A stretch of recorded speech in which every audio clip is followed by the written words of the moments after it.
How's it going? Today I am talking about race day blister and chafing prevention.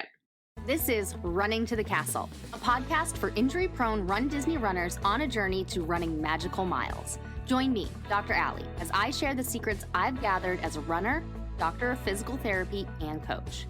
You'll learn the exact ways I get my clients to the castle strong without feeling broken or held together with KT tape as they cross the finish line. Okay, so it happens. Blisters creep up. Chafing happens. Sometimes it's unavoidable. There are ways to do the best you can to prevent it, and I'm going to talk about those today. So first off, of course, you want to be building up mileage, pace, build it up slowly. So chafing and blisters happen because of friction. Friction from your thighs rubbing together, friction from your feet rubbing in your shoes, friction from a tag rubbing from your clothes or a seam rubbing from your clothes on wet, sweaty skin. So there are ways to prevent both of those things from happening. And one of them is building up your mileage slowly. So what happens is when you build up your mileage slowly, your body adjusts and acclimates to that amount of rubbing. So a blister happens. A blister is from friction, and then a bubble forms, and it could be a blood blister and there's blood inside, or just a regular blister and there's fluid inside. It could be a flat blister where a hole has actually happened in the blister so it doesn't fill up, but there's this thin layer of skin that can move. So that is still a blister, or that skin can rip off and then that's a broken and an open blister. Okay, so chafing is the same kind of thing. It just, a blister is where the bubble forms. Chafing is just where the skin comes off or is rubbed raw, like a rug burn. So by slowly increasing your mileage, that's your best prevention. Increasing your mileage slowly, because what happens is your body will adjust to how much rubbing happens, and you go a little bit further this week, and so a little bit more rubbing happens, but not enough that a blister or any chafing happens. And then your body can heal it, and then it builds up resistance and it builds up calluses. So if you get calluses on your hands from shoveling, or if you've ever been a gymnast, you get calluses on your hands, or calluses on your feet. Calluses on your feet are where regular rubbing happens, but it's not so bad that a blister occurs. So your body actually builds up a defense in the form of a callus to build up resistance against a blister happening. But if it's race day or coming up on race day, we are past the point of being able to build up mileage slowly. So some things that you can do. You can buy Body Glide, and that is a slick anti-chafing either cream or gel or stick. You can use Vaseline. So basically what these are doing is it's making it so that there's no friction. It's keeping a moist and slick surface without sweat, not moist as in sweat, but with the Vaseline or the anti-chafing cream, gel, stick, a Body Glide, to make it literally so that your skin glides. So that's one thing you can do. Another thing you can do is make sure you wear clothing that you know how your body does with it. If it's brand new clothing, you don't know if there's a seam that's going to be tight, but not tight enough that it doesn't move. It actually moves, and it creates a friction back and forth, back and forth. And that can create chafing or blisters depending on what part of your body it's on. So no new clothes. Make sure you wear clothes that you know how they fit. And make sure that any clothes you do have, tags are out. Tagless, or cut out the tag so it's not rubbing against your skin. And then for your feet, make sure that you are wearing socks that are wicking material, or clothes that are wicking material in general. I could have said that for your shirts and your shorts and things like that.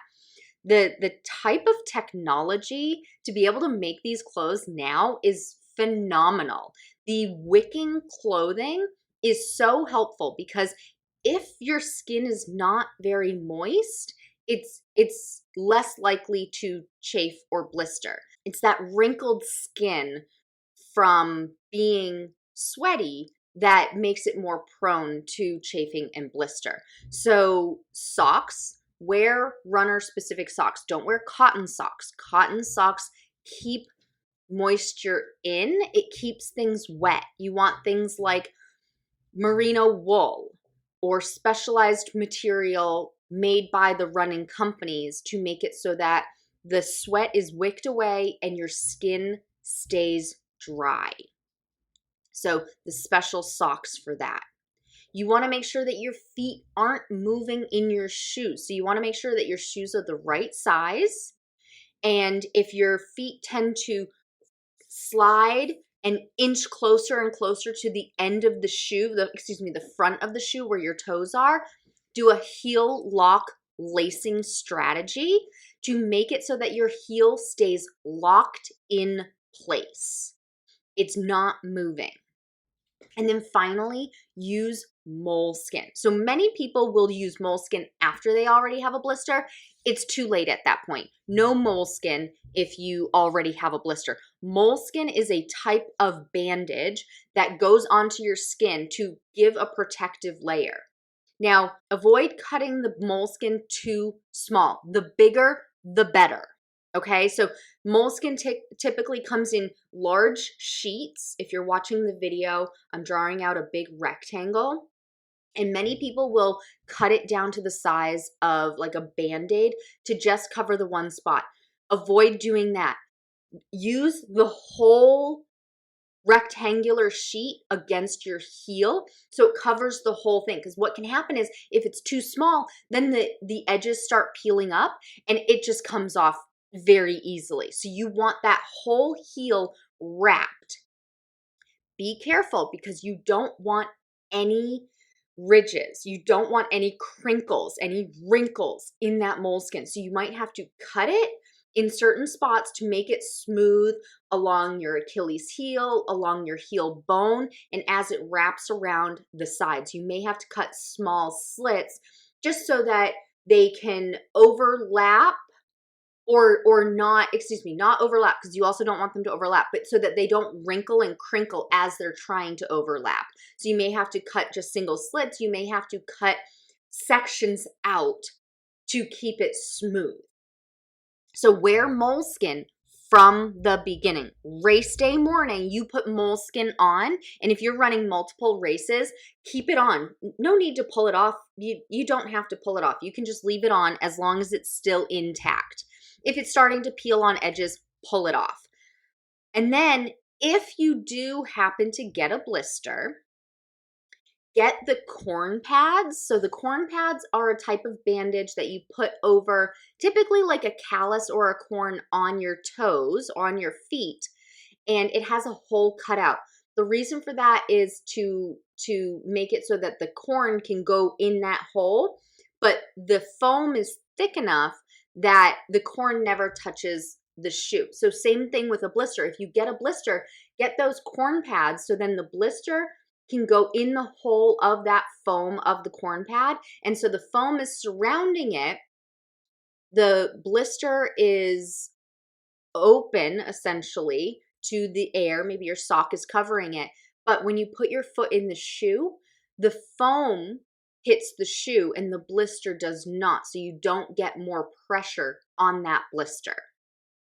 Okay, so I hope that was helpful. Some anti-chafing gel, Body Glide, Vaseline, clothes that you know how they feel on your skin, nothing new. You want to make sure you avoid seams that are going to rub and move over parts of your body that could create friction and cause chafing. Use wicking material for your clothing and your socks. Use moleskin on race day, morning of, a big patch of moleskin to go across your foot or your heel, wherever you normally get your blisters. Maybe it's your big toe, get some blisters, or the ball of your foot, and you just wrap the ball of your foot in moleskin. Make sure that the two ends that are coming together, they're not on the bottom of your foot. You want it a smooth surface on the bottom of your foot where you normally get the blisters, and then wrap it around the top so the top is a little bit more open because you're less likely to get blisters there. Or wherever you get your blisters, use a big sheet or multiple sheets of moleskin to prevent the blisters from happening. And if you already have a blister, get some of those corn pads so that you can put it over the blister so it doesn't rub more against your shoes. Hey, can I ask a quick favor? If you're enjoying this podcast, would you take 20 seconds to leave a rating and review? Leaving a rating and a review helps other runners find this podcast because the platform you're listening to this on will start suggesting it to runners like you. All it takes is 20 seconds. Thank you so much for supporting this podcast. As always, thanks so much for listening. That's all for now. Talk to you soon.